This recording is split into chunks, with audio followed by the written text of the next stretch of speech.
প্রয়োজন অনুযায়ী প্রয়োজনীয় যাচাই বাছাই সম্পূর্ণ করে আপনারা এর সপক্ষে বা বিপক্ষে আপনাদের মতামত উপস্থাপন করবেন। তো যাই হোক, ধন্যবাদ আমার সবাইকে আমাকে সুযোগ করে দেওয়ার জন্য। আমি যেহেতু এখানে অনেক পার্টিসিপেন্ট ইতিমধ্যে অংশগ্রহণ করেছেন এবং আমি বুঝতে পারছি যে দেশ বিদেশ থেকে অনেক প্রশ্ন আসবে, তাই আমি প্রতিটি প্রশ্নের উত্তর বিশ্লেষণধর্মী না দিয়ে যতটুকু সংক্ষিপ্ত করা যায় আমি ততটুকু সংক্ষিপ্ত করার চেষ্টা করব। তো যাই হোক, প্রথমেই যে প্রশ্নটি এসেছে সেটা হচ্ছে জনাব ওবায়দুর রহমান হিরু সাহেব করেছেন যে মহামান্য হাইকোর্ট কর্তৃক ঘোষিত রায় 173/2022 এই রায়ের আলোকে বর্তমান বোর্ড গঠনের উদ্দেশ্য। খুবই চমৎকার একটি প্রশ্ন এবং আমি মনে করি যে ডেস্টিনি 2000 লিমিটেডের পুনঃজাগরণ বা পুনর্জন্ম যে আইনগতভাবে বৈধভাবে হয়েছে তার প্রেক্ষাপট হচ্ছে এই 173/2022 এই রায়। যদিও এই রায়ের প্রেক্ষাপটটা তৈরি হয়েছিল 2018 সালের গণবিসভার মাধ্যমে গঠিত বোর্ডের মাধ্যমে, কিন্তু তারপরেও যেহেতু সেই বোর্ডটিকে জয়নিষ্ঠ অনুমোদন দেয়নি এবং পরবর্তীতে আদালতে শরণাপন্ন হওয়ার কারণে আদালত এই রায়টি প্রদান করেছে, সেহেতু আমার কাছে এই রায়টি হচ্ছে সবচেয়ে গুরুত্বপূর্ণ ডেস্টিনি পুনর্জাগরণের ক্ষেত্রে। দেখেন, এই রায়টি যে আমরা এই রায়টির জন্য যে আবেদন করা হয়েছে সেখানে আমরা কোম্পানি আইন 1994 এর ধারা 81/2 তৎসহ 85/3 এর 396 ধারায় আমরা এই আবেদনটা করি। সেখানে আমরা বাদী বিবাদী হচ্ছে রাষ্ট্র হচ্ছে বাদী, বিবাদীদের মধ্যে রয়েছে আমাদের বিপ্লব বিকাশশীল, যিনি এই আবেদনের দস্তখতকারী হিসেবে দস্তখত করেন ডেস্টিনি 2000 লিমিটেডের শেয়ার হোল্ডারদের পক্ষ থেকে, এবং সেখানে আমার জানা মতে 12,15 শেয়ার হোল্ডার সেখানে স্বাক্ষর গ্রহণ করেন এবং মহামান্য আদালত এই আবেদনটি গ্রহণপূর্বক দীর্ঘ শুনানি শেষে উভয় পক্ষের আইনজীবীদের বক্তব্য বিশ্লেষণ করে মাননীয় বিচারপতি মোহাম্মদ খুরশিদ আলম সরকার 1 সেপ্টেম্বর 2022 এই রায় এবং আদেশ প্রদান করেন। এই রায় এবং আদেশের বাংলা কপিটি যদি আপনাদের কারো কাছে থাকে আপনারা দেখবেন যে এই রায় এবং আদেশের ক্ষেত্রে এই মহামান্য বিচারক উভয় পক্ষের আলোচনা বিশ্লেষণ করে তিনি একটা বক্তব্য উপস্থাপন করেছেন, প্রেক্ষাপট উপস্থাপন করেছেন, যেটাকে আমি বলবো যে এই রায়ের প্রেক্ষাপট বা এই রায়ের সামনে নজর। যেমন যে কোনো একটা সূরা অবতীর্ণ হওয়ার পূর্ববর্তী ঘটনাকে শানে নজুল বলা হয়, কিন্তু এই রায় প্রদানের বা নির্দেশনা প্রদানের একটা উল্লেখযোগ্য অংশ হচ্ছে যে আমরা যদি বাংলা রায়ের কপিটার 5 নম্বর পাতা আমরা যদি দেখি, তো সেখানে আমরা দেখব যে সেখানে আদালত বলছে যে এই ক্ষেত্রে কোম্পানিকে একটি চলমান ব্যবসায়িক প্রতিষ্ঠান হিসেবে চালু রেখে একদিকে স্টেক হোল্ডারদের আর্থিকভাবে এবং মানসিকভাবে উপকৃত হবে, অন্যদিকে রাষ্ট্র দোষী সাব্যস্ত শেয়ার হোল্ডার পরিচালকদের নিজ নিজ শেয়ার বা তারা এখন পর্যন্ত যা ধরে রেখেছে বিক্রি করে উপরোক্ত জরিমানা আদায়ের অবস্থান থাকবে। এখানে যে বিষয়টি আমাদের জন্য গুরুত্বপূর্ণ, সেই ক্ষেত্রে আমাদের কাছে গুরুত্বপূর্ণ হচ্ছে যে এই ক্ষেত্রে কোম্পানিকে একটি চলমান ব্যবসায়িক প্রতিষ্ঠান হিসেবে চালু রাখার পক্ষে আদালতের বিচারক মত দিয়েছে বা বিচারপতি মত দিয়েছে, এবং সেই ক্ষেত্রে তিনি বলছেন সুতরাং এই দেশের বৃহত্তর স্বার্থ বিবেচনা করে, খেয়াল করে দেখেন যে আমাদের এই রায়টি কোনো ব্যক্তিকে বিবেচনায় নিয়ে নয়, আমাদের এই রায়টি রাষ্ট্রকে বিবেচনা করে নেয়, রাষ্ট্রের 45 লক্ষ মানুষকে বিবেচনায় এনে তিনি বলছেন, আদালত বলছেন সুতরাং এই দেশের বৃহত্তর স্বার্থ বিবেচনা করে এই আদালত বাংলাদেশ কর্পোরেট সেক্টরের ন্যায়পাল হিসাবে এই মত পোষণ করে যে যদি কোম্পানিকে এক দেশের অবসরপ্রাপ্ত উচ্চ সাংবিধানিক পোস্ট হোল্ডার বা সরকারি কর্মকর্তা, চার্টার্ড অ্যাকাউন্টেন্ট, ব্যারিস্টার এবং ব্যাংকার অর্থনীতিবিদদের মধ্যখান থেকে কিছু অভিজ্ঞ এবং সৎ ব্যক্তিদের সহায়তায় তার স্বাভাবিক ব্যবসা পরিচালনা করার অনুমতি প্রদান করা হয়, তাহলে স্টেক হোল্ডার তথা শেয়ার হোল্ডার, বিনিয়োগকারী, ঋণদাতা, কর্মচারী, কর্মকর্তা দের স্বার্থ আরো ভালোভাবে সুরক্ষিত হবে। আমি আপনাদেরকে আবারও বলছি যে আদালত বলছে যে সুতরাং দেশের বৃহত্তর স্বার্থ বিবেচনা করে রাষ্ট্রের কিছু অবসরপ্রাপ্ত গুরুত্বপূর্ণ সাংবিধানিক ব্যক্তি বা অভিজ্ঞ ব্যক্তিদেরকে যদি আবেদনকারীদের সাথে সমন্বয় করে একটা বোর্ড গঠন করে দেওয়া হয়, সেই ক্ষেত্রে তাহলে স্টেক হোল্ডার, এখন এই স্টেক হোল্ডার কারা? এই স্টেক হোল্ডার হচ্ছে ডেস্টিনি 2000 লিমিটেডের 45 লক্ষ ক্রেতা পরিবেশন। পরবর্তীতে বলছে তথা শেয়ার হোল্ডার কারা? আমরা 49 জন অংশীদার যারা কোম্পানি আইন অনুযায়ী এই প্রতিষ্ঠানের শেয়ারের মালিক। বিনিয়োগকারী কারা? যারা এই প্রতিষ্ঠানের কর্মকাণ্ড পরিচালনায় আর্থিক সহযোগিতা প্রদান করেছেন লাভের বিনিময়ে, তারা হচ্ছেন বিনিয়োগকারী। ঋণদাতা, যাদের কাছ থেকে আমরা ঋণ গ্রহণ করেছি। এবং কর্মচারীদের স্বার্থ, মানে যারা এখানে চাকরি করছেন বা করবেন, তাদের স্বার্থ আরো ভালোভাবে কি হবে? সুরক্ষিত হবে। এবং এই মর্মে কিন্তু এই রায়টা প্রদান করা হয়। তাহলে হিরু সাহেবের বক্তব্যে বা তার যে প্রশ্নটি আমার কাছে ছিল যে এই রায়ের উদ্দেশ্য কি? তাহলে এই রায়ের উদ্দেশ্য হচ্ছে দেশের বৃহত্তর স্বার্থ বিবেচনায় এই প্রতিষ্ঠানকে চালু করা, যাতে প্রতিষ্ঠানের স্টেক হোল্ডার তথা ক্রেতা পরিবেশক যারা আছেন তারা যেন তাদের কর্মসংস্থান ফিরে পান, শেয়ার হোল্ডার যারা আছেন তারা যেন তাদের লভ্যাংশ পান, ঋণদাতা যারা আছেন তারা যেন তাদের ঋণের টাকা ফেরত পান, বিনিয়োগকারী যারা আছেন তারা যেন বিনিয়োগের টাকা ফেরত পান, কর্মচারী যারা আছেন তাদের কর্মসংস্থান এবং তাদের মাসিক আয়টা যেন নিশ্চিত হয়। এই বিষয়গুলো নিশ্চিত করার লক্ষ্যেই কিন্তু আপনার এই রায়টা প্রদান করা হয়েছে। এবং এই রায়টা প্রদানের ক্ষেত্রে আদালত অনেকগুলো বিষয়কে সামনে এনেছেন, অনেকগুলো নির্দেশনা প্রদান করেছেন এই বোর্ডকে। তার মধ্যে সবচেয়ে গুরুত্বপূর্ণ বিষয় হচ্ছে যে আমরা জানি যে আমাদের এই প্রতিষ্ঠান বিগত 2012 সালে কলাবাগান থানার 32-33 দুটি মামলা দ্বারা অবরুদ্ধ অবস্থায় কার্যক্রম পরিচালনা থেকে অনিয়মিত হয়ে গিয়েছিল। এবং সেই ক্ষেত্রে এই প্রতিষ্ঠান পরিচালনার ক্ষেত্রে প্রতিবন্ধকতা হচ্ছে 3টি সেক্টর। একটা হচ্ছে বাংলাদেশ ব্যাংক, যারা আমাদের সমস্ত ব্যাংক অ্যাকাউন্ট বন্ধ করে রেখেছে। দ্বিতীয় সেক্টর হচ্ছে আরজিএসসি, যারা কোম্পানি আইন অনুযায়ী আমাদের কার্যক্রম পরিচালনার ক্ষেত্রে প্রয়োজনীয় সহযোগিতা প্রদান করছিল না। এবং তৃতীয় হচ্ছে অ্যান্টি কারাপশন কমিশন বা দুর্নীতি দমন কমিশন, যারা আমাদের বিরুদ্ধে মামলা পরিচালনার মাধ্যমে আমাদেরকে কর্মকাণ্ড থেকে বিরত রাখার চেষ্টা করছে। আপনারা এই রায়ে দেখবেন এই 3টি প্রতিষ্ঠানের প্রতি আদালত নির্দেশ প্রদান করেছে। একেবারে আমি স্পষ্টভাবে বলছি যে নির্দেশ প্রদান করেছে ব্যবসায়িক কর্মকাণ্ড পরিচালনায় আদালত গঠিত এই বোর্ডকে আন্তরিকভাবে সহযোগিতা প্রদান করার জন্য। সেই ক্ষেত্রে আমি মনে করি যে এই নির্দেশনা প্রদান করার কারণে বাংলাদেশ ব্যাংক, আরজিএসসি এবং অ্যান্টি কারাপশন বা দুর্নীতি দমন কমিশন থেকে সৃষ্ট বাধা অতিক্রমে একটি আইনি হাতিয়ার আমাদের হাতে এসেছে, যেটা আমাদের বোর্ড ব্যবহার করে আমাদেরকে সঠিকভাবে এই কোম্পানিকে পরিচালনার ক্ষেত্রে গুরুত্বপূর্ণ ভূমিকা রাখতে পারে। হ্যাঁ, তো এই ক্ষেত্রে বোর্ডের ভূমিকা কতটুকু সেই বিষয়টি নিয়ে আমি পরবর্তীতে আলোচনা করব।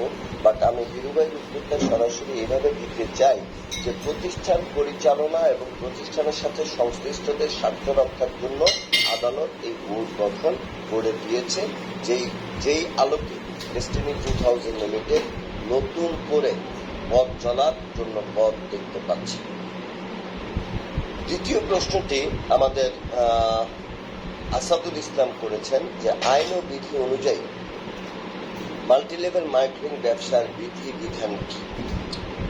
চমৎকার প্রশ্ন। আসলেই আমরা যারা মাল্টিলেভেল মার্কেটিং এর সাথে জড়িত, আমরা বেশিরভাগ মানুষ আবেগ অনুভূতি দিয়েই কিন্তু আমরা ডেস্টিনির সাথে জড়িত। ডেস্টিনি মাল্টিলেভেল মার্কেটিং করছে না ডাইরেক্ট মার্কেটিং করছে না চেইন ওয়ার্ক মার্কেটিং করছে না টিম ওয়ার্ক মার্কেটিং করছে, আমরা আসলে এই বিষয়গুলোতে খুব একটা গুরুত্ব প্রাধান্য দিয়ে আমরা কাজ করি না। আমরা ডেস্টিনি যা করে আমরা কিন্তু তাই। মজার বিষয় হচ্ছে যে ডেস্টিনির আর্টিকেলস মেমোরেন্ডাম এন্ড অ্যাসোসিয়েশনে আমরা উল্লেখ করেছি যে আমরা direct marketing or multi level marketing or chain of marketing আমরা করব, হ্যাঁ। এবং আমরা 2001 সালে এই বিষয়টাকে মাথায় রেখেই কিন্তু এই প্রতিষ্ঠানটা তার বাণিজ্যিক কার্যক্রম শুরু করে। 2001 সালে আমরা যখন বাণিজ্যিক কার্যক্রম শুরু করি তখন এই দেশে মাল্টি লেভেল মার্কেটিং এর কোনো আইন ছিল না। যে আইনটা প্রবর্তিত হয় ডেস্টিনির ক্রাইসিসের পর, অর্থাৎ 2012 সালে ডেস্টিনিকে যখন ব্যাপকভাবে সমালোচিত করা হয়, তখন ডেস্টিনির ব্যবসাকে আইন দ্বারা স্বীকৃত করার জন্য, আমি বলবো না যে ডেস্টিনির ব্যবসাকে বিতর্কিত করার জন্য, আমি বলবো যে ডেস্টিনির ব্যবসাকে আইন দ্বারা স্বীকৃত করার জন্য, এবং এই ব্যবসার সাথে যেহেতু ইতিমধ্যে 45 লক্ষ মানুষ জড়িত হয়ে গিয়েছে, এই 45 লক্ষ মানুষকে তার পেশাগত স্বীকৃতি প্রদানের জন্য রাষ্ট্র একটা গুরুত্বপূর্ণ সিদ্ধান্ত গ্রহণ করে। সেটা হচ্ছে যে একটা আইন প্রণয়নের ব্যবস্থা করে, যে আইনটি 2013 সালের 10ই অক্টোবর গেজেট আকারে প্রকাশিত হয়, হ্যাঁ, এবং পাশ হয় এবং প্রকাশিত হয়। আমি আপনাদের অবগতির জন্য বলছি যে আইনটির নাম হচ্ছে মাল্টিলেভেল মার্কেটিং কার্যক্রম নিয়ন্ত্রণ এবং ইহার সাথে সংশ্লিষ্ট ক্রেতা পরিবেশ ও ভোক্তার স্বার্থ সংরক্ষণের উদ্দেশ্যে বিধানকল্পে প্রণীত আইন, যেটা আমরা মাল্টিলেভেল মার্কেটিং নিয়ন্ত্রণ আইন 2013 নামে আমরা এটাকে চিনি বা আমরা এটাকে জানি। এই 2013 সালের এই আইনটি হচ্ছে 44 নম্বর আইন, এবং আমরা আমাদের গেজেটের 8,871 নম্বর পাতা থেকে এই আইনটি মূলত শুরু হয়েছে। এই আইনে বেশ কয়েকটি বিষয় আপনার সন্নিবেশিত করা হয়েছে, যেটা পেশাগত বা পেশা হিসেবে আমাদেরকে রাষ্ট্রীয়ভাবে স্বীকৃতি প্রদানের ক্ষেত্রে খুব গুরুত্বপূর্ণ ভূমিকা পালন করে। সেই ক্ষেত্রে আমি কয়েকটি বিষয় আপনাদের সামনে তুলে ধরতে চাই, যেহেতু ডেস্টিনির বিষয়টি নিয়ে আমাদের এখন বিশদ একটি জ্ঞান অর্জন করা প্রয়োজন, কারণ এটা নিয়ে বিভিন্ন পর্যায়ে বিভিন্ন ধরনের তর্ক বিতর্ক আছে, এবং আগামী দিনের ব্যবসায়িক কার্যক্রম পরিচালনার ক্ষেত্রেও আমাদেরকে এই ধরনের বিতর্কের মুখোমুখি হতে হবে এবং আমাদেরকে সঠিক প্রশ্নের উত্তরগুলো দিতে হবে। সেই ক্ষেত্রে প্রথমত আমরা এই আইনটির নামটা আমাদেরকে জানতে হবে। এই আইনটির নাম হচ্ছে মাল্টিলেভেল মার্কেটিং কার্যক্রম নিয়ন্ত্রণ আইন 2013। আমি আবারও বলছি, মাল্টিলেভেল মার্কেটিং কার্যক্রম নিয়ন্ত্রণ আইন 2013। এই আইনে কিছু বিষয়কে স্পেসিফিক করা হয়েছে, কিছু সংজ্ঞা দেওয়া হয়েছে। সংজ্ঞাটা হচ্ছে অ্যাকচুয়ালি যে এই আইন প্রণয়নের ক্ষেত্রে কিছু শব্দ ব্যবহার করা হয়েছে, যে শব্দগুলোর বিশ্লেষণ বা সংজ্ঞা না বুঝলে আপনারা আসলে এই শব্দগুলোর ব্যবহারের যথার্থতা আপনারা উপলব্ধি করতে পারবেন না। এর মধ্যে প্রথম সংজ্ঞার প্রথম বিষয় যেটা, সেটা হচ্ছে 1 নম্বর সংজ্ঞাটা হচ্ছে ক্রেতা। দেখেন, আমরা এখানে সবাই ক্রেতা, আমরা কি আসলে জানি ক্রেতা মানে? দেখেন, এখানে ক্রেতাকে কিন্তু সংজ্ঞায়িত করা হয়েছে একেবারে স্পেসিফিক ভাবে। সেখানে বলা হচ্ছে ক্রেতা অর্থের বিনিময়ে পণ্য বা সেবার সত্ত্ব অর্জনকারী। আমি আবারও বলছি, অর্থের বিনিময়ে পণ্য বা সেবার শর্ত অর্জনকারী ব্যক্তি। ধরেন আমি 10 টাকা দিয়ে একটি কলম কিনলাম, আমি একজন ক্রেতা, তাহলে আমি 10 টাকা দিলাম, আমি ওই কলমটা আমি সত্ত্ব অর্জন করলাম। সত্ত্ব মানে ওই কলমটার মালিকানা আমি অর্জন করলাম। তার মানে অর্থের বিনিময়ে কোনো পণ্য বা সেবার মালিকানা অর্জনকারী ব্যক্তিকে বলা হয় একজন ক্রেতা। এবং মজার বিষয় হচ্ছে যে 2 নম্বর সংজ্ঞাটা হচ্ছে ক্রেতা পরিবেশক, যেটা মাল্টিলেভেল মার্কেটিং এ আমাদের ক্ষেত্রে আমরা সবচেয়ে বেশি ব্যবহার করি, যেটাকে আমরা ইংরেজিতে বলি ইন্ডিপেন্ডেন্ট ডিস্ট্রিবিউটর, আর বাংলায় বলি ক্রেতা পরিবেশক। মজার বিষয় হচ্ছে যে আমরা এখানে সবাই ক্রেতা পরিবেশক, কিন্তু আমরা আসলে হয়তো রাষ্ট্রীয় বিধিবিধান অনুযায়ী আমাদেরকে কিভাবে সংজ্ঞায়িত করেছেন আমরা হয়তো সেটা জানি না। আমি এটা আপনাদেরকে জানানোর উদ্দেশ্যে গেজেট থেকে বলছি, এটা 8,872 নম্বর পাতায় আছে।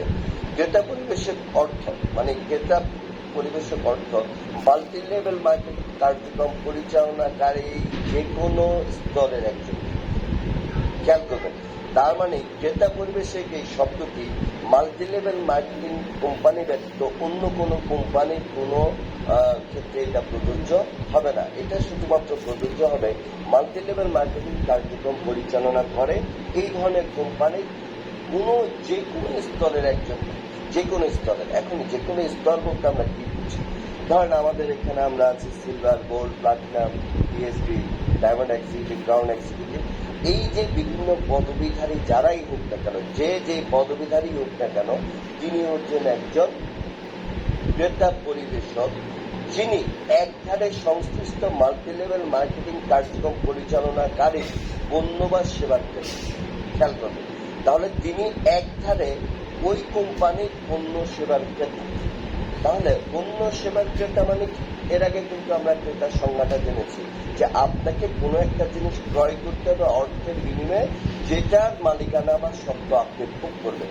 তাহলে ক্রেতা ব্যতীত কেউ কিন্তু মাল্টি লেভেল মার্কেটিং কোম্পানির পরিবেশক হওয়ার সুযোগ 2013 সালের প্রণীত আইনে নেই।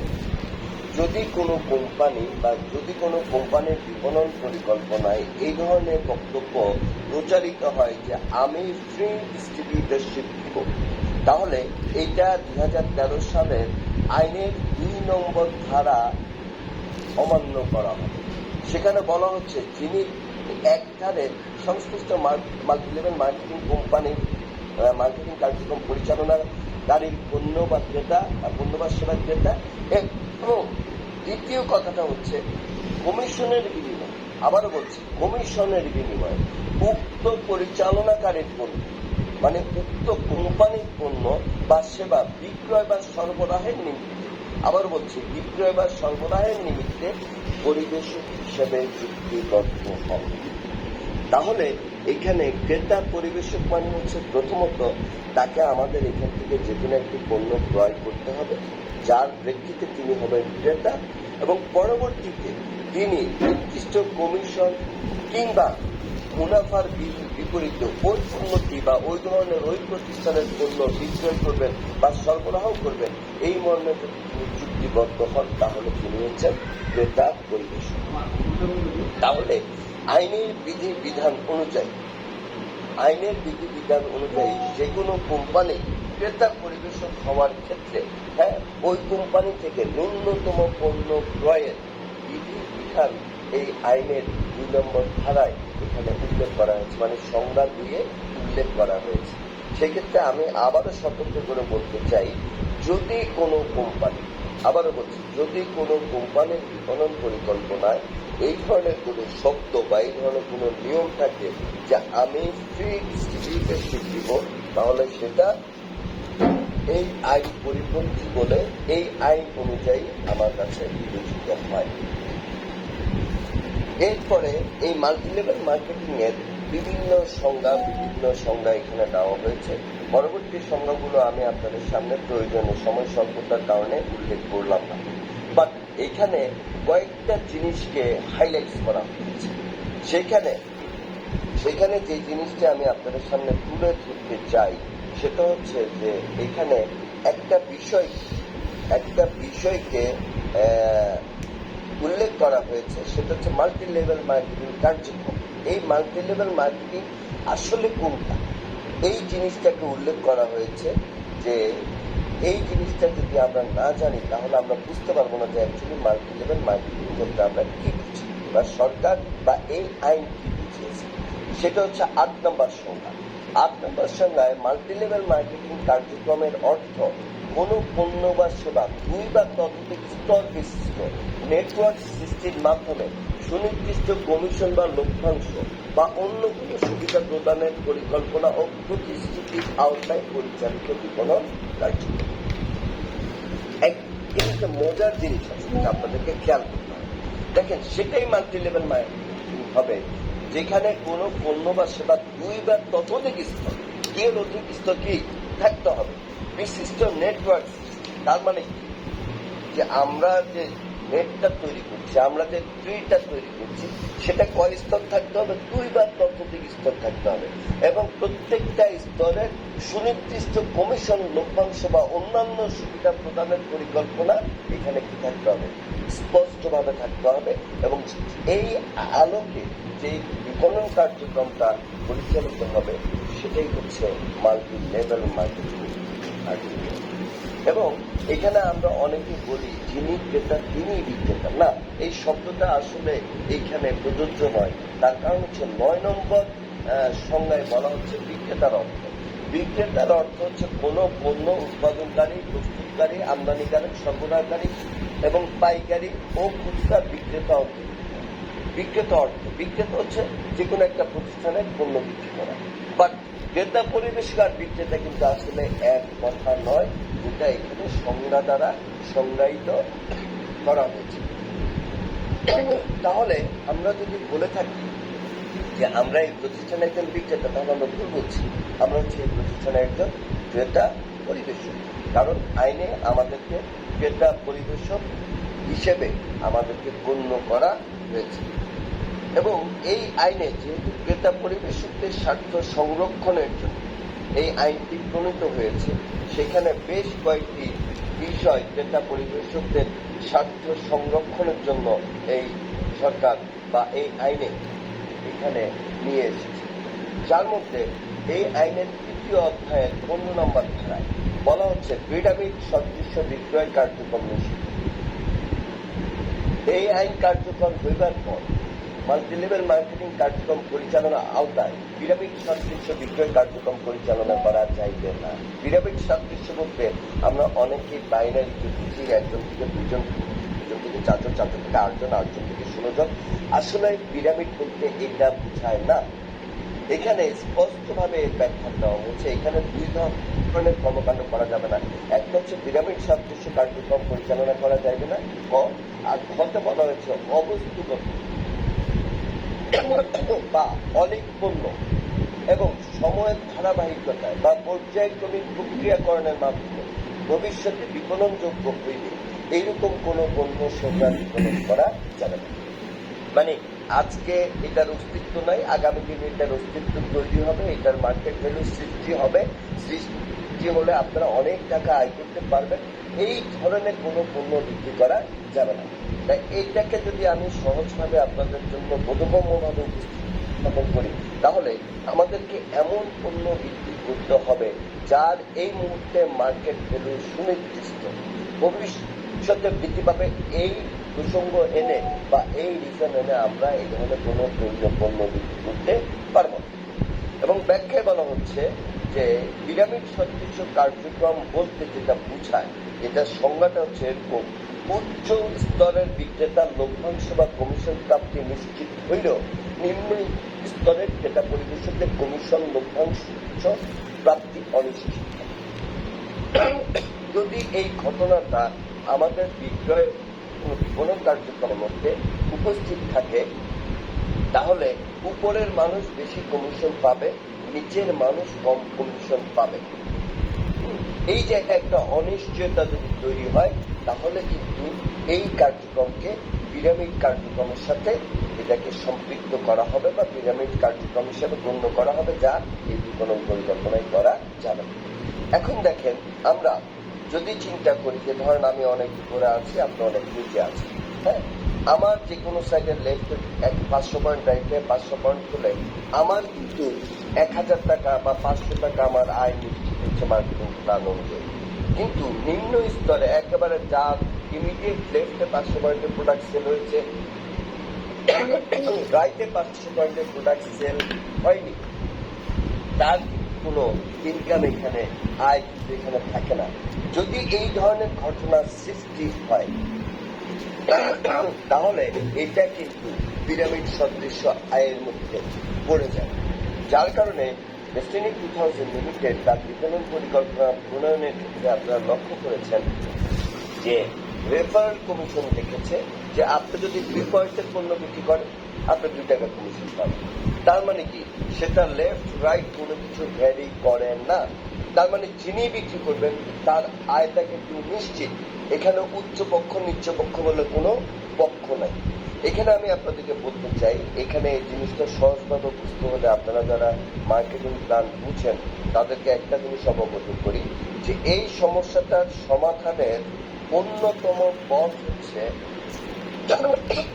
লেভেল বাইনারি থেকে বের হয়ে এসে ম্যাচিং বাইনারি যারা লেভেল বাইনারি হচ্ছে যে ফার্স্ট লেভেলের পর আমাকে সেকেন্ড লেভেলে যেতে হবে, সেকেন্ড লেভেলের পর আমাকে থার্ড লেভেলে যেতে হবে, থার্ড লেভেলের পর আমাকে ফোর্থ লেভেলে যেতে হবে।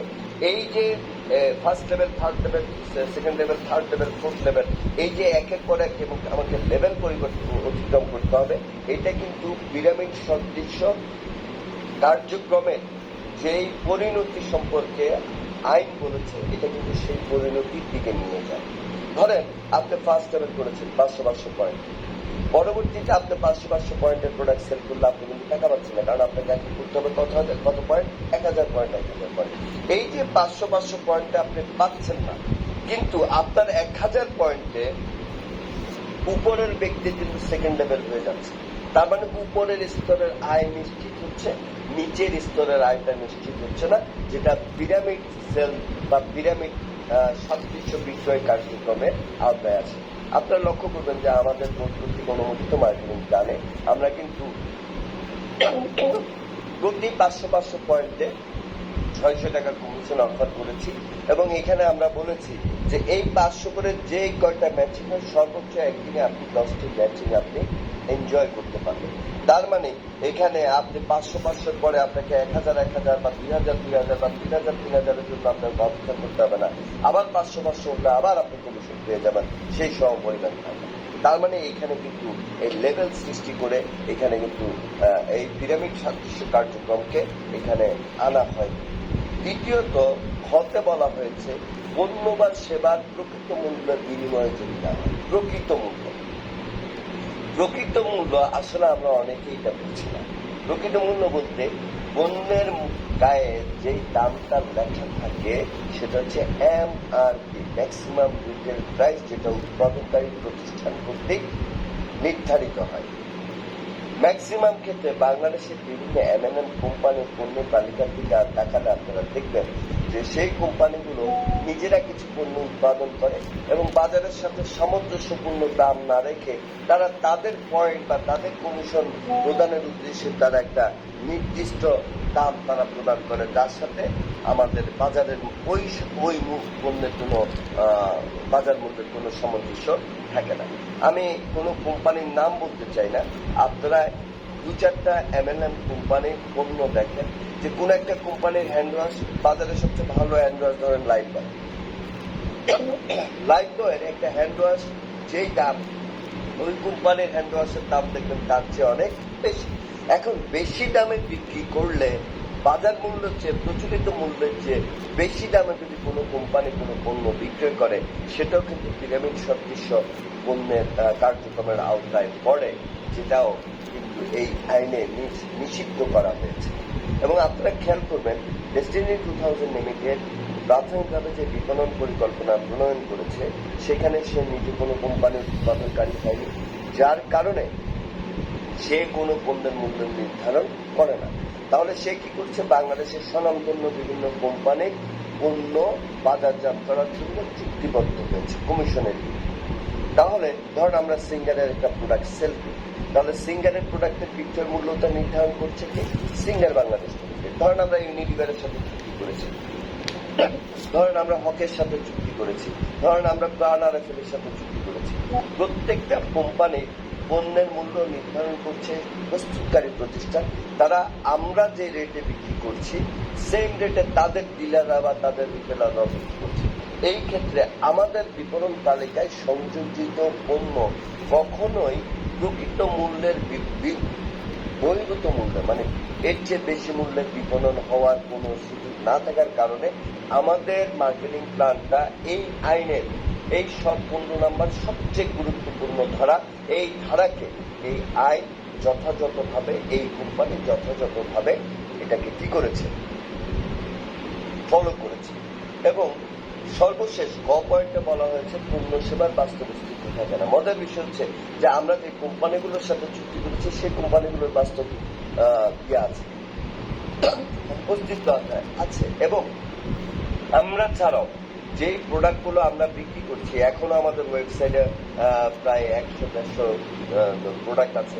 আপনারা দেখবেন সেম প্রোডাক্টটা আপনারা গুগলে সার্চ করলে আপনারা দেখবেন যে আরো একাধিক বিক্রেতা এই প্রোডাক্টগুলো কি করছে, একই দামে বিক্রয় করছে। হ্যাঁ, এমআরপি সেম, হয়তো ডিসকাউন্টেড বা এক্ষেত্রে দামের 19-20 হতে পারে। তো সেই ক্ষেত্রে মজার বিষয় হচ্ছে যে আমরা পিরামিড সদৃশ্য বিক্রয় কার্যক্রম যেটা নিষিদ্ধ করা হয়েছে সেই বিষয়টাকে আমরা চমৎকার ভাবে আমাদের বিপণন পরিকল্পনায় আমরা সেটার কমপ্লায়েন্স গুলো কমপ্লিট করেছি, যার কারণে এই বিপণন পরিকল্পনার নামে বলবো এই মুহূর্তে বাংলাদেশের একমাত্র বিপণন পরিকল্পনা, যেই বিপণন পরিকল্পনাটি মাল্টিলেভেল মার্কেটিং নিয়ন্ত্রণ আইন 2013 সমস্ত বিষয়কে প্রতিপালন করে এই মার্কেটিং প্ল্যানটা তৈরি করা হয়েছে। তো আমি আমার বক্তব্য এই পয়েন্টের ক্ষেত্রে আর দীর্ঘায়িত করবো না, সেক্ষেত্রে আমি শুধু আপনাদেরকে বলবো যে মাল্টিলেভেল মার্কেটিং নিয়ন্ত্রণ আইনে যেই বিষয়গুলো উল্লেখিত করেছে তার মধ্যে উল্লেখযোগ্য কয়েকটি বিষয় আমি আপনাদেরকে জানালাম, যে বিষয়গুলো আপনারা অন্যান্য কোম্পানির ক্ষেত্রে আর আমাদের ক্ষেত্রে দেখবেন যে বিশাল একটা পার্থক্য আছে, এবং এই পার্থক্য দ্বারাই আপনারা বুঝে নিতে পারবেন যে আমাদের কোম্পানি বা ডেস্টিনি 2000 লিমিটেডের বোর্ড কর্তৃক অনুমোদিত এই মার্কেটিং প্ল্যানটি কতটুকু বিধিসম্মত, আইনসম্মত এবং গ্রাহক বান্ধব বা ক্রেতা পরিবেশক বান্ধব হিসেবে তৈরি করা হয়েছে।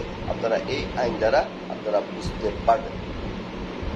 এবং দ্বিতীয় প্রশ্ন যেটা মিরন খান করেছেন যে ডেস্টিনি 2000 লিমিটেডের পণ্য সরবরাহ, সংগ্রহ এবং পণ্যের সমাহার সম্পর্কে আইনগত দিক এবং নির্দেশনা ঠিকমতো হচ্ছে। দেখেন, আমার এই আলোচনায় মিরন খানের প্রশ্নের কিন্তু একটা উত্তর আপনি ইতিমধ্যে পেয়ে যাওয়ার কথা। অবশ্যই যে একটা প্রতিষ্ঠানের পণ্য যেভাবে নির্বাচন করার কথা এই আইনে বলা হয়েছে আমরা ঠিক সেভাবেই নির্বাচন করেছি, এবং আমরা চেষ্টা করছি বাংলাদেশের স্বনামধন্য অন্তত 100টি কোম্পানি আমরা পণ্য আমরা এই বিপণন তালিকায় আমরা নিয়ে আসবো। ইতিমধ্যে 12 থেকে 13টি কোম্পানির সাথে আমাদের চুক্তি হয়েছে, এবং এর মধ্যে আপনারা জানেন যে প্রাণ আরএফএল এর সাথে আমাদের চুক্তি হয়েছে, যাদের পণ্যের পরিমাণ প্রায় 30,000-এরও বেশি। আসলে প্রোডাক্ট কোনো সমস্যা না, তার কারণ হচ্ছে যে এর পাশাপাশি আমাদের আরো 2টি পদ্ধতি আছে, যে পদ্ধতিতে আমরা পণ্য সরবরাহ বৃদ্ধি করতে পারবো বা আরো সমৃদ্ধ করতে পারবো। একটি হচ্ছে যে আমাদের ডেস্টিনি ই শপিং। আপনারা জানেন যে মাল্টিলেভেল মার্কেটিংকে বলা হয় উদ্যোক্তা সৃষ্টির কারখানা। ধরেন আমরা এখানে এতদিন যে উদ্যোক্তা তৈরি করেছি সেই উদ্যোক্তারা ছিল শুধুমাত্র বিপণনকারী উদ্যোক্তা। প্রশ্ন হচ্ছে যে বিপণনকারী উদ্যোক্তার পাশাপাশিও তো উৎপাদনকারী উদ্যোক্তা থাকতে পারে। ধরেন মিরন খান এই মুহূর্তে ফরিদপুর আছে, সে চিন্তা করলো যে শীতকালে ফরিদপুরের থেকে উন্নত মানের খেজুরের রস সংগ্রহ করে সে গুড় তৈরি করবেন এবং সে এটা মার্কেট প্লেসে বিক্রি করবেন। তাহলে এই গুড় তিনি তৈরি করতেই পারেন, কিন্তু এই মার্কেট প্লেসে আনাটা তার জন্য কঠিন ব্যাপার। আমরা এই মিরন খানকে তার উৎপাদিত পণ্য আমরা ডেস্টিনির ডিস্ট্রিবিউটরদের কাছে বিক্রয় উপযোগী করার জন্য আমরা আরেকটি পদ্ধতি এখানে আমাদের মার্কেটিং প্ল্যানে সংযুক্ত করেছি, সেটা হচ্ছে ডেস্টিনি ই শপিং। ডেস্টিনি ই শপ কি, যে মিরন খান আমাদের এখানে একটা শপ নেবেন, সেই শপে মিরন খান তার প্রোডাক্টটা আপলোড করবেন, এবং ডেস্টিনির সারা বাংলাদেশের ক্রেতা পরিবেশক যারা আছেন তারা মিরন খানের এই পণ্যটি অর্ডার করলে মিরন খান সেই কাস্টমারের কাছে প্রোডাক্টটা পৌঁছে দিবেন এবং সেই কাস্টমার সেই প্রোডাক্টটা পেয়ে যাবে। এই যে বিভিন্ন পর্যায়ে প্রান্তিক লেভেলের ব্যক্তিদেরকে সরবরাহকারীর পাশাপাশি বিক্রেতার পাশাপাশি তাকে উৎপাদনকারী হিসেবে বা প্রস্তুতকারী হিসেবে তাকে যে বিক্রয়ের সম্ভাবনাটা সৃষ্টি করে দিচ্ছি, এটা হচ্ছে এই মার্কেটিং প্ল্যানের অন্যতম একটি গুরুত্বপূর্ণ দিক। সেই ক্ষেত্রে আমরা বলতে পারি যে আমরা 45 লক্ষ লোক যদি আমরা বিক্রেতা হিসেবে নিজেদের উৎপাদিত পণ্য বা নিজেদের সংগৃহীত পণ্য যদি আমরা বিক্রয় করতে চাই, তাহলে আমরা কিন্তু এটা বিক্রয় করতে পারবো। আজকে যদি আপনারা দারাজ, অ্যামাজন বা বড় বড় ই কমার্স কোম্পানিগুলোর দিকে মার্কেট প্লেসের দিকে তাকান, সেখানে আপনারা দেখবেন যে এই মার্কেট প্লেসে বিভিন্ন আপলোডাররা তাদের পণ্য আপলোড করে, এবং আমার জানা মতে তারা যে প্রায় 7 লক্ষেরও বেশি আপলোডার আছে যারা তাদের সংগৃহীত পণ্য তারা যে দিচ্ছে তাদের ওয়েবসাইটে আপলোড করছে। সেই ক্ষেত্রে আপনাদের কি মনে হয় না যে ডেস্টিনি যদি এই সুযোগ তৈরি করে দেয়, এর চেয়ে বেশি উদ্যোক্তা আমরা তৈরি করতে পারবো? তাহলে আমরা আমাদের উৎপাদিত পণ্য, আমাদের সংগৃহীত পণ্য আমরা ডেস্টিনির ডিস্ট্রিবিউটর তথা আমাদের মাধ্যমে তৈরিকৃত কাস্টমারদের কাছে আমরা পণ্যটা বিক্রি করতে পারবো। শুধু তাই নয়, পণ্যের সরবরাহ আরো বৃদ্ধি করার জন্য আমরা আরেকটি সিস্টেম ডেভেলপ করেছি, এই মার্কেটিং প্ল্যানে আছে, সেটা হচ্ছে ডেস্টিনি এক্সপ্রেস শপ বা ডিসকাউন্ট পয়েন্ট।